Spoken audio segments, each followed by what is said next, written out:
Okay, so one thing people might say about map design, and what's generally an argument against banning maps, is that map design, or how good a map is subjective.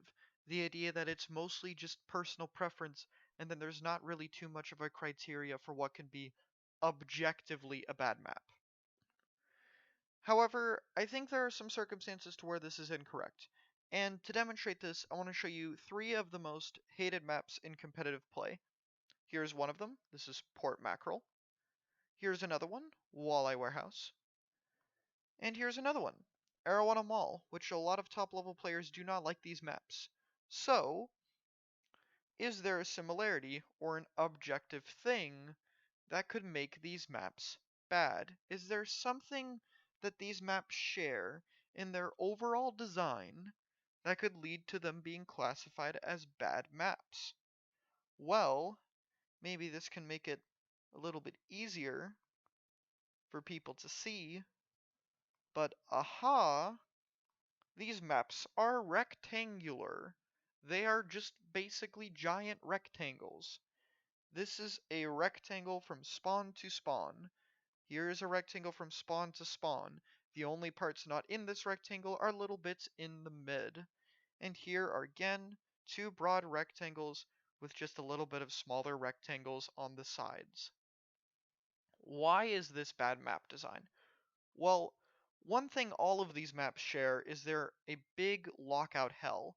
Now, the reason these rectangular maps can be a problem is they tend to be more varied in the middle. You gotta have somewhere where the map isn't just going from one direction to another, and this makes pushing back in really difficult.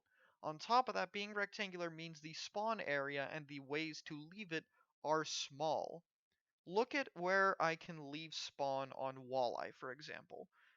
I have one place I can go. If people are pushed up this far, I am going to have a problem getting out of spawn. Or even getting into middle here, people can put shots up here and suddenly I have two, maybe three entry points, all coming from the same direction that are basically next to each other. This is what makes the lockout hell. Here is a similar thing for mall. Where are people coming from when they leave spawn? They are going this direction. Where are people coming from when they leave spawn? They're going this way. Where are people going when they're leaving spawn? They're going this way. This rectangular motion, people are coming from one direction, and the exit points are all near each other. This is just a rectangle. Now let's look at a good map. Here is Reef. So, first of all, what should be immediately obvious is I can't just draw a fucking rectangle and call it a map. But the second thing is look at the amount of places I can leave spawn. All these varying heights, these different blocks, I can go over here, drop here, drop here, drop here, drop here, or even go all the way around here. You see that crazy amount of room and places I can leave spawn from? And even if they push far in, I have places I can easily go to defend to where there is a variety of places you can leave spawn. How the map design leads to a lot of multi-directional pushes and a lot of different directions people can go. How I can't just say, okay, they're all coming this way. They're all just going to come this way in this one straight line. And it's not like it's just Splatoon 2 maps. Here's another good example. Again, varied, lengthy spawn. Look how many places I can go. And again, different ways to go down. I can't just draw a rectangle on this map because this map is not a rectangle. And here's a Splatoon 1 map that can be a good example of this. This is Mahi Mahi. Look at the varied places I can leave spawn here. Look at the different terrain and options I have. This is how map design works. Here's another example on Museum.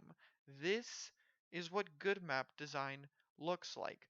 It's not just a simple rectangle, there is a lot of varied terrain that can be approached from multiple different angles. This is what good map design looks like. This is not a subjective thing. Rectangles lead to one way where you can push out and easy spawn locks. This is present on every rectangular map in this game, and that is why all of them are hated. So yes, there are objective things in map design we can judge.